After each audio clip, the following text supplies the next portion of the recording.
지혜나 명철이나 모략보다 더욱 좋은 하나님 주시는 평안 누리는 하루가 되실 수 있기를 축복합니다. 잠언 21장 30절 말씀을 다시 보시겠습니다. 지혜로도 못하고 명철로도 못하고 모략으로도 여호와를 당하지 못하느니라. 아멘. 오늘 이 말씀은 사람이 그 어떠한 지혜나 명철이나 모략이 있다 할지라도 여호와 하나님을 당해낼 수 없다, 이렇게 우리에게 말합니다. 이거 100% 맞는 말입니다. 왜 사람은 그 어떤 지혜를 가지고 있다 할지라도 여호와 하나님을 당해낼 수 없는가? 인간이 아무리 똑똑하고 지혜가 있고 명철이 있고 모략이 많다 할지라도 그것 다 가지고 기껏 나중에 가서 만들어낸 결과물을 보면 분열과 다툼과 그리고 전쟁과 싸움이기 때문에 그래요. 결국에 가서는 인간이 만들어내는 것들이 그런 것들로 귀결이 됩니다. 수많은 천재들, 엄청난 인류 역사의 기록에 남을 만한 괴물 같은 천재들이 인간의 지혜, 명철, 모략을 가지고 아직까지 만들지 못했고 도달하지 못한 경지가 어디입니까? 그것은 평안함입니다. 평안을 못 누려요. 하지만 하나님께는 평안이 있습니다. 평안을 주실 수 있으세요. 왜냐? 하나님은 어떤 분이시냐? 성경은 이렇게 말합니다. 이사야서 45장 7절 말씀입니다.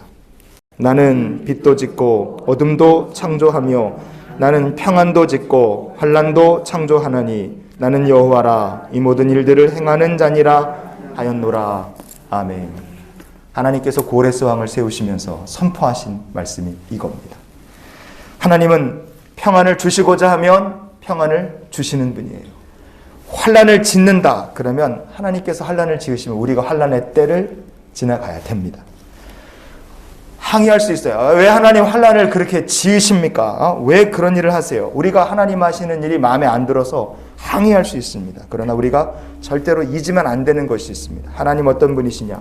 고린도 전서 1장 25절을 같이 보시겠습니다.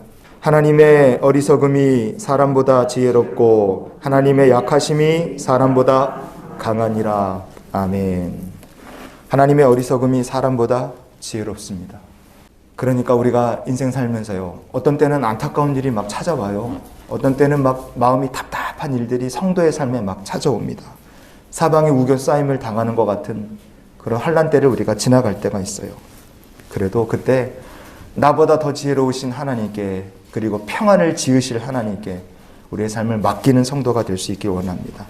하나님의 섭리, 지혜에 순종하며 사는 성도가 바로 진짜 지혜로운 성도인 줄 믿습니다. 평안을 주시는 전능하신 하나님께 순종하는 사람이에요. 하나님과 싸우는 사람이 아니라 순종하는 그 성도가 진짜 지혜로운 인생을 사는 성도인 줄 믿습니다. 유다의 네 번째 왕이 아사라는 왕입니다. 이 사람의 증조 할아버지가 솔로몬이에요. 아사 왕이 솔로몬처럼 지혜로웠을까? 아사 왕에 관련된 말씀 어디를 찾아봐도 지혜라는 말이 나오지 않습니다. 아사 왕은 솔로몬과 같은 지혜가 없었던 사람이에요. 아사 왕의 할아버지가 르호보암입니다. 솔로몬이 르호보암에게 어마어마한 재산을 물려줬어요. 그런데 아사는 아버지에게 그런 걸 받았느냐? 없습니다. 아사 왕의 아버지 아비암은요, 왕이 된 지 3년 만에 일찍 요절을 합니다. 그러니 아사 왕이라는 사람은 재물은 고사하고 아버지 사랑, 아버지 복도 제대로 받지 못한 사람이에요. 세상적으로 얘기하면. 그럼 어머니 복이 있었느냐? 그것도 아닙니다. 역대하 15장 16절 한번 찾아와 보시겠습니다. 아사 왕의 어머니 마아가가 아사라의 가증한 목상을 만들었으므로 아사가 그의 태우의 자리를 패하고 그의 우상을 찢고 바 기드론 시냇가에서 불살랐으니. 아멘. 아사 왕의 어머니는요, 우상을 숭배하는 어머니였습니다. 그래서 어머니를 태우의 자리에서 패한다. 이것이 아사 왕에게, 아들에게 얼마나 고통스러운 일이었겠습니까? 아버지 일찍 돌아가셨죠. 안타깝게도 어머니 자기 손으로 태우의 자리에서 패한다. 아사 왕이란 사람은 어머니 복조차도 없는 사람이다. 어찌 보면 참 박복한 인생입니다. 그럼 그가 왕으로 있을 때 상황이 편했는가? 상황도 만만치 않았어요. 아사가 왕이 되었을 때 북이스라엘은요, 여로보암이 20년째 통치하는 시대였습니다. 여로보암에게는 얼마나 모략이 넘치고 이미 20년을 다스렸으니 그에게 얼마나 지혜가 있고 능력이 있었겠습니까? 반면에 아사는 신출내기예요. 가진 것이 없습니다. 세상적인 판단과 기준으로 보면 망할 사람은 아사왕이고 남유다가 망해야 됩니다. 그런데 현실은 완전히 달랐습니다. 그 이유가 무엇이냐? 역대하 14장 6절을 마지막으로 읽겠습니다. 여호와께서 아사에게 평안을 주셨으므로 그 땅이 평안하여 여러 해 싸움이 없은지라. 그가 견고한 성읍들을 유다에 건축하니라. 아멘. 아사는요 망하지 않았습니다. 그에게 지혜도 없고 재물도 없고 아버지 어머니 복도 없고 나라는 약했습니다. 그러나 아사는요 오히려 통치하는 기간 동안 남유다가 견고하게 서갔고요. 이 무능해 보이는 아사가 41년 동안 남유다를 통치했어요. 이 기간 동안에 북왕국 이스라엘에는요 그 똑똑한 사람들, 모량 많고 머리가 팽팽 돌아가는 사람들이 막 서로 잘난 척하면서 서로 왕이 되겠다고 왕권이 막 바뀌는데 아사가 다스리는 기간 동안 북왕국에 6명의 왕이 바뀝니다. 수많은 싸움과 난리가 있었어요.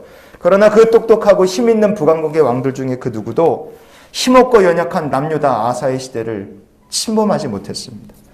아사 왕이 누린 평안의 비결이 어디에 있느냐? 하나님을 신뢰하는 아사에게 평안을 지으시는 하나님께서 평안을 주신 겁니다. 성도 여러분, 그래서 이런 기도로 우리가 오늘 하루를 살았으면 좋겠습니다. 하나님, 저에게도 평안을 주옵소서.